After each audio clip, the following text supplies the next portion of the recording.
जय श्री कृष्ण।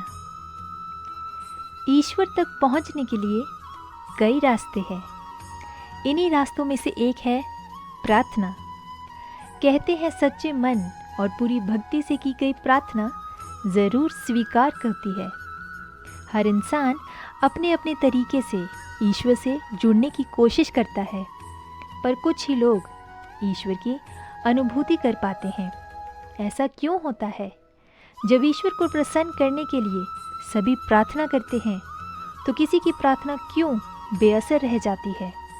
आज हम आपको यही बताएंगे कि क्यों कुछ लोगों की प्रार्थना स्वीकार हो जाती है, जबकि कुछ लोगों की प्रार्थना का फल उन्हें नहीं मिल पाता। परमात्मा से आत्मा के साक्षात्कार का सबसे सरल जरिया प्रार्थना है। कहते हैं जीवन में प्रगति के लिए और विनम्रता का गुण विकसित करने के लिए प्रतिदिन प्रार्थना करनी ही चाहिए। पर सच तो ये है कि ज़्यादातर लोग बुरे दौर के दौरान ही उस परम शक्ति ईश्वर को याद करते हैं, और तभी करते हैं कष्टों के भवसागर से पार पाने की प्रार्थना।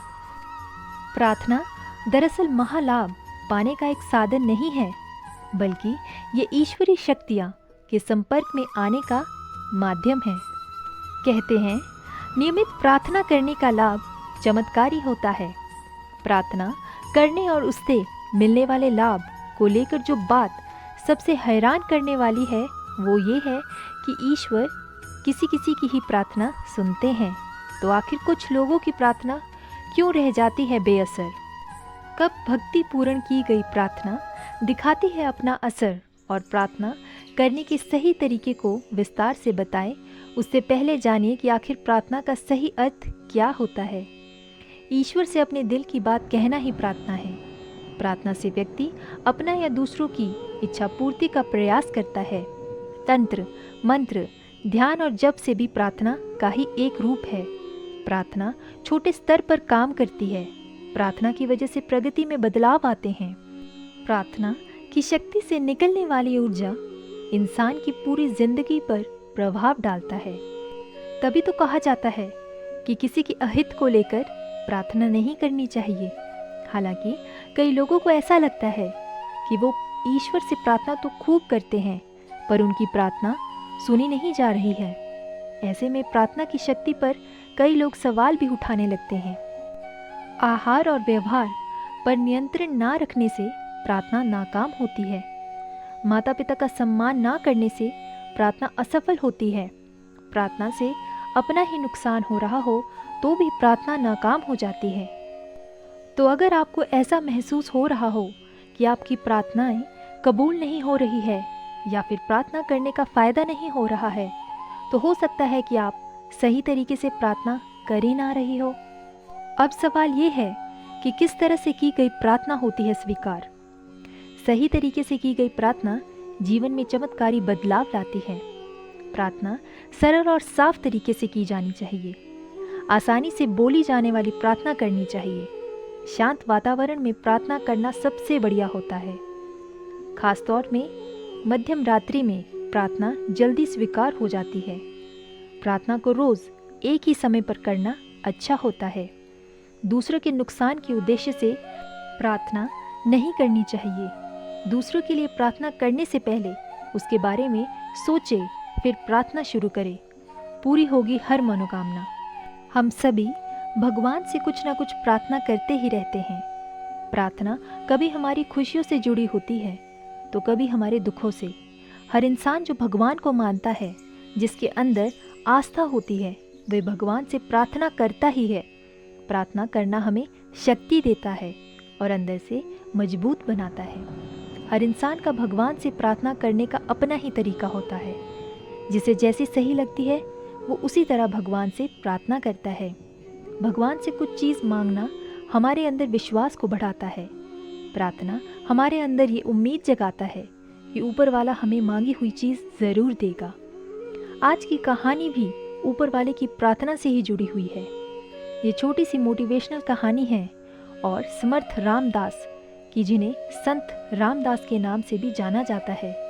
संत रामदास एक बहुत बड़े प्रचलित महात्मा, साधु, कवि और राजनीतिज्ञ थे। एक बार संत रामदास अपने शिष्यों के साथ मिलकर मंदिर में भजन कर रहे थे। भजन की समाप्ति के बाद हर कोई भगवान की तरफ हाथ जोड़कर खड़ा हो गया और प्रार्थना करने लगे। शिष्यों के साथ संत रामदास भी भगवान से प्रार्थना कर रहे थे, लेकिन संत रामदास जब भी प्रार्थना करते थे तो उनके होंठ कभी हिलते नहीं थे और वो चुपचाप प्रार्थना करते थे। एक शिष्य की नज़र जब उन पर पड़ी तो उसने प्रार्थना करने के बाद अपने गुरु से पूछा, हम सभी लोग जब प्रार्थना करते हैं तो हमारे होंठ हिलते हैं और हम भगवान से कुछ ना कुछ मांगते हैं या कहते हैं, लेकिन आप बिना होंठ हिलाए, बिना कुछ बोले कैसे प्रार्थना करते हैं? अपने होंठ क्यों नहीं हिलाते? आप बस पत्थर की एक मूर्त की तरह भगवान के सामने खड़े हो जाते हैं। आप मन ही मन भगवान से क्या कहते रहते हैं? हमारे मन में जो विचार आते हैं उनका भाव भी हमारे चेहरे में नजर आ जाता है, मगर आपके चेहरे से कुछ पता ही नहीं चलता। अपने शिष्य की बात सुनकर संत रामदास ने उन सभी से कहा, एक बार मैं एक बहुत बड़े राजा के महल में ठहरा हुआ था। वापसी के समय वो राजा मुझे अपने महल के द्वार तक छोड़ने के लिए आया और जैसे ही हम द्वार से बाहर निकलने वाले ही थे, तभी वहाँ एक मैले कीचड़ कपड़े पहने हुए, हाथ में कटोरा पकड़े हुए एक भिखारी आ गया। देखने में एकदम कमज़ोर सा, उसके शरीर की स्थिति भी दयनीय थी। उसे देखकर ऐसा लग रहा था मानो कई दिनों का भूखा हो। शरीर सूखकर कांटा हो चुका था। उसके चेहरे पर बस आंखें ही चमक रही थी। उसे देखते ही राजा बोला, कौन हो तुम? यहाँ क्यों आए हो? मुझसे क्या चाहते हो? राजा के सवाल को सुनकर वो भिखारी बोला, हे राजन, मैं जिस हाल में आपके द्वार पर खड़ा हूँ, अगर उससे देखकर भी आपको मेरी प्रार्थना का पता नहीं चल रहा है तो फिर मुझे कुछ कहने और बताने की ज़रूरत नहीं है। मैं आपके द्वार पर खड़ा हूँ, मेरी स्थिति को देख लो। मेरा होना ही मेरी प्रार्थना है। भिखारी की बात सुनकर राजा चुप हो गया।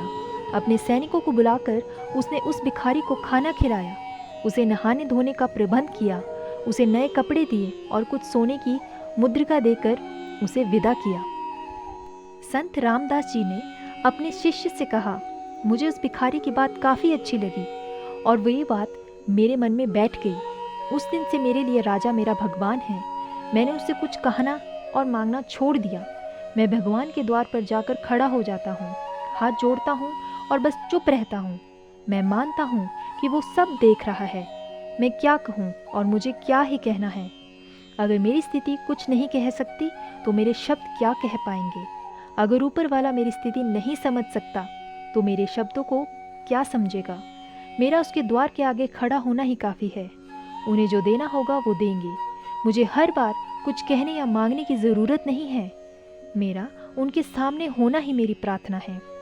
संत रामदास की इस बात से उनके शिष्य जिंदगी का एक महत्वपूर्ण सबक सीख चुके थे। यदि आप ईश्वर में विश्वास रखते हैं तो आपके सच्चे मन की गई प्रार्थना ईश्वर ज़रूर सुनते हैं। प्रार्थना एक ऐसी शक्ति है जिसके द्वारा कोई भी जीव ईश्वर से अपने मन की बातों को पहुंचा सकता है, और जिनको ईश्वर पर विश्वास होता है वे बड़ी से बड़ी मुश्किलों का सामना डटकर यूं ही कर जाते हैं। धन्यवाद। जय श्री कृष्ण। राधे राधे।